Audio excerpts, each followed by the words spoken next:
Am I the asshole for refusing to let my sister's boyfriend attend Christmas dinner after what he said to my husband? My sister, Lisa, has been dating Jack for about 6 months. She's absolutely smitten with him, but my husband, Dave, and I have had our reservations. Jack isn't terrible per se, but there have been moments where he's come across as dismissive or tactless. For instance, during a family game night, he made a snide comment about how Lisa's friends must be as basic as her. Lisa laughed it off, but the rest of us exchanged awkward glances. Those moments piled up, but nothing ever escalated. Until last weekend, Dave and I hosted a small family dinner. It was a cozy gathering, just my parents, Lisa, and of course, Jack. Dinner started well enough. Jack was his usual self, cracking jokes that bordered on rude but didn't quite cross the line. The tension began brewing when the conversation shifted to work. Dave, my husband, is an elementary school teacher. He's been teaching for 10 years, and it's his passion. He loves working with kids and shaping young minds. Naturally, we were discussing his recent class project, where his students had organized a small charity drive for a local animal shelter. Dave's eyes lit up as he recounted how excited the kids were to help out. And then Jack chimed in. "Oh, so basically you're a glorified babysitter who gets paid for coloring books in recess?" Jack said with a smirk. The room went silent. I could see Dave's smile falter.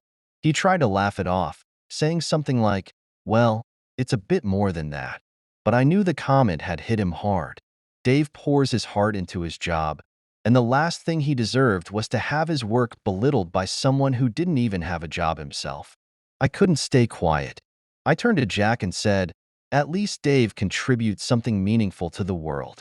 Some people just mooch off their girlfriends and think they're funny." Jack's face went red.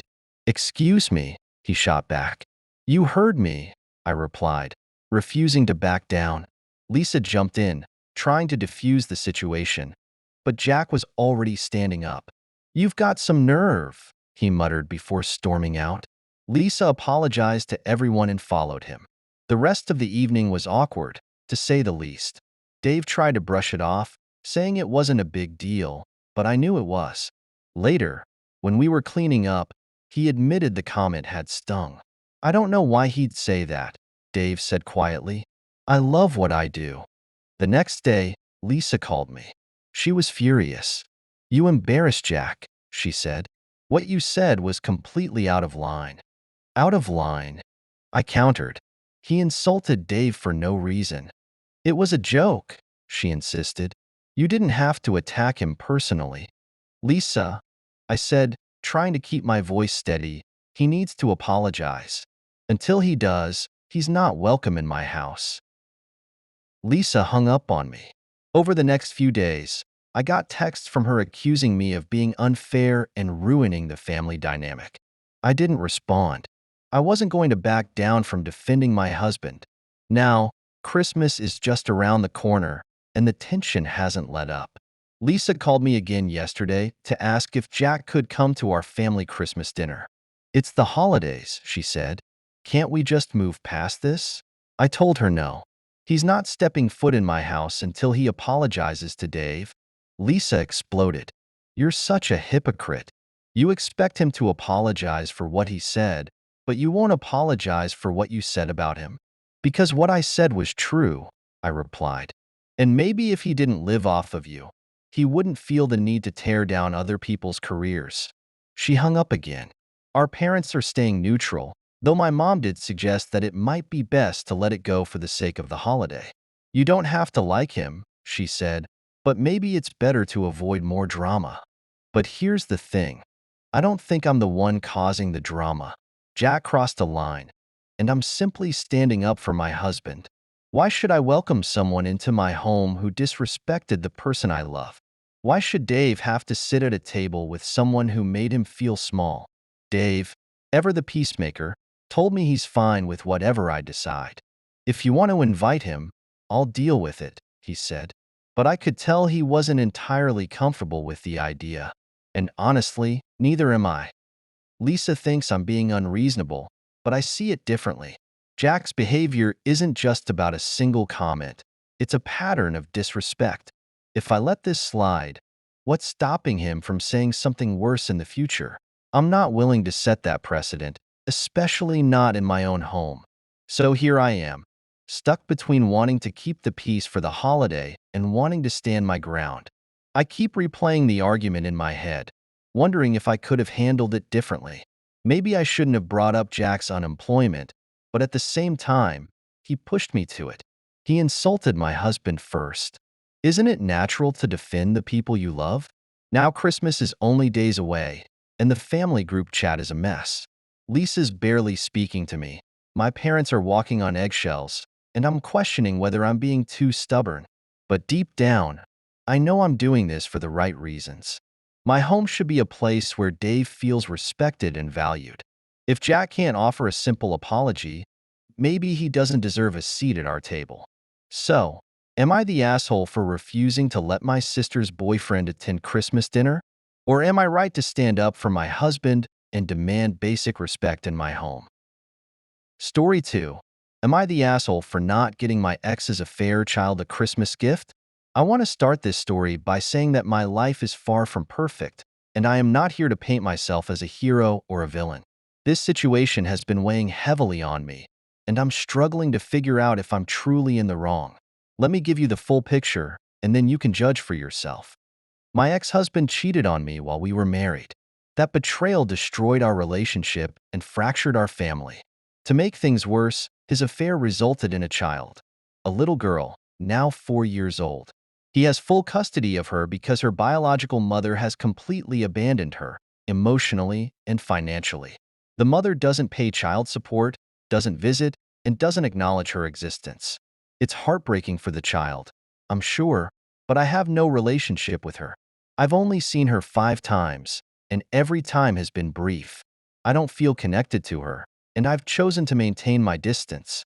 My ex and I have 3 kids together, an 11-year-old boy and 9-year-old twins, a boy and a girl. I have primary custody, and he gets them every other weekend. My kids don't see his daughter as their sister, and I've never pushed them to bond with her. It's not that I've actively discouraged it. I've just let them navigate their feelings on their own. If they wanted a relationship with her, I'd respect it. But since they don't, I don't see the need to force it. My ex hasn't had an easy time since the divorce. He works long hours, lives 2 hours away, and his relationship with our kids is strained at best. They don't feel close to him, partly because he's not very present in their lives. He's also had financial troubles. Earlier this year, he lost his job, and his child support payments were reduced significantly. While he's managed to find a new job, it doesn't pay as well, and his financial situation has been rough. The kids have noticed the difference in lifestyle when they visit him compared to when they're with me. A few months ago, he told our kids that Christmas would be small this year. He warned them that they'd each get just one small gift from him because that's all he could afford. I didn't say much about it, but I could see the disappointment on their faces. Still, I figured it wasn't my place to intervene. About a month ago, my ex reached out to me through our co-parenting app. He told me he was struggling to get his daughter anything for Christmas. He explained that he had no family support. His parents passed away years ago. His siblings don't speak to him, and the child's mother's family is completely absent. He asked if I could help by getting her a gift or two, just so she'd have something under the tree. I was taken aback by the request. Why should I be responsible for buying gifts for the child he fathered during his affair? I sympathize with her situation, but she's not my responsibility. I told him no. He didn't push the issue at the time, but it clearly bothered him. Fast forward to this past weekend. My ex had the kids for his usual visitation and dropped them off at my house afterward. When he walked in, he saw the Christmas tree and the pile of gifts underneath. I'd gone all out this year to make sure my kids had a magical holiday, especially since they've been dealing with so much tension and change. He looked at the gifts, then at me, and asked if I'd gotten anything for his daughter. When I said no, he became visibly upset. He asked what I'd bought for our kids, but I refused to tell him. It's none of his business. That's when he pulled out a small doll from a dollar store and said it was all he could afford for his daughter. He told me she'd only have that one gift to open on Christmas morning and accused me of being selfish and cruel for not helping. He said, "I know I screwed up, but she didn't. She's just a 4-year-old girl. She's already been abandoned by her mom and her mom's family. She's unwanted by her own siblings. And you, someone who could help, can't even be compassionate enough to get her one thing so she doesn't feel completely forgotten." His words stung, but I stood my ground. I reminded him that it wasn't my responsibility to make up for his mistakes. He then told me that if he spent the money he had on his daughter instead of on gifts for our kids, they'd resent him even more. He left angry and slammed the door behind him. After he left, I sat down and thought about everything he said.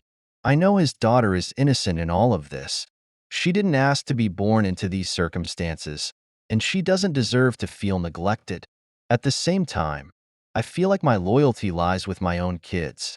They've been through enough, dealing with their father's affair, the divorce, and the introduction of a half-sibling they don't feel connected to. I've worked hard to provide them with stability and joy, especially during the holidays. Why should I take resources away from them to support a child who isn't mine? I also wonder if my ex is trying to manipulate me. He made choices that led to this situation, and now he's expecting me to clean up the mess. I don't think it's fair to guilt me into taking on a responsibility that doesn't belong to me. Despite my resolve, I can't shake the guilt. Maybe I am being selfish. Maybe I should have helped, not for my ex's sake, but for the little girls. She didn't ask for any of this. She didn't choose to be born into a complicated and broken family. On Christmas morning, while my kids are tearing open their presents, she'll be sitting with one small doll and nothing else. Is that fair?